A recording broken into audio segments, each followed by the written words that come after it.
یکی تو آب گیر کرده میخوان نجاتش بده.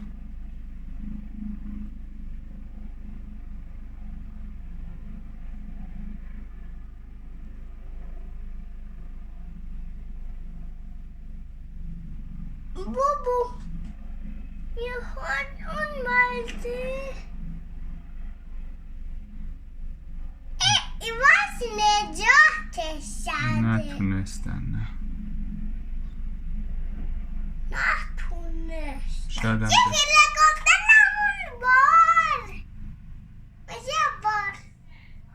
اونجا بالای یک هلیکوپتر کوچولو اونجا.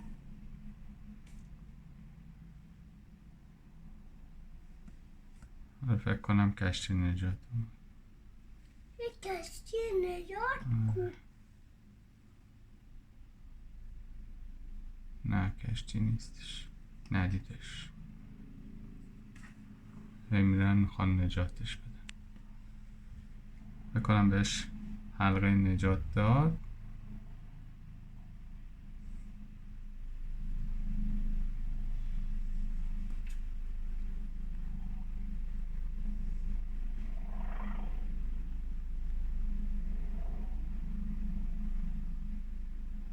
بابا ولی یکی نیست، یک کشتی. آره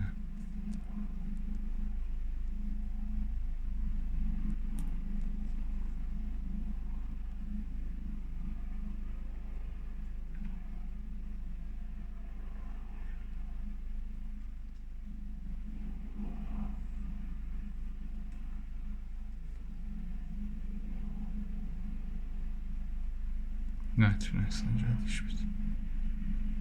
رفتش.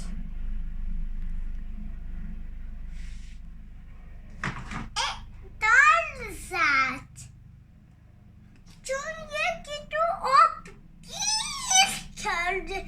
انقدر اینجوری گیر کرده. شب یک کلکم گرفته. نه یکی افتاده تو آب میخوان نجاتش بده.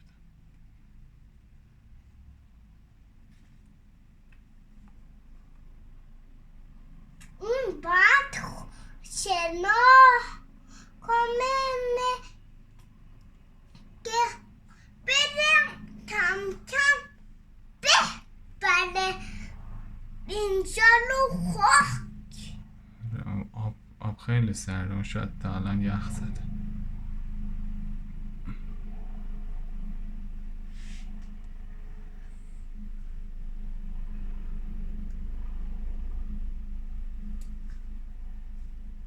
بابا ولی آب میتونه تکون تکون بخوره.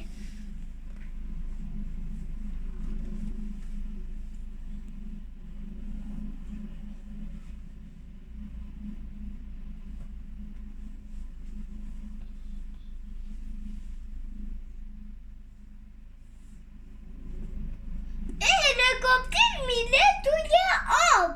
آره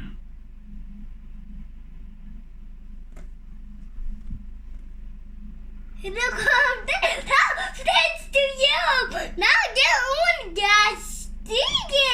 نرفته تو آب، هنوز بالای آب واسطه. فکر میکنی رفته تو آب، رفته نزدیک آب. خان نجات با مرده رو با یک طناب آویزون کردن که بره اونی که افتاده تو آب رو نجات بده.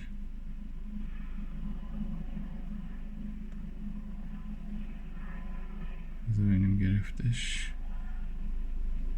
فکر کنم گرفتش. آره گرفتش.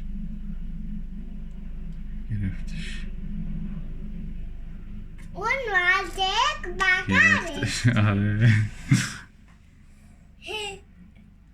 رفتش. آره خوب شد دیگه. میبرش حالا بیمارستان. آره پدم بر میگرده. نه دیگه میبرش بیمارستان نزدیک کودکستانه. بابا وقتی میره تو کودکستان بعدم بر میگرده دیگه.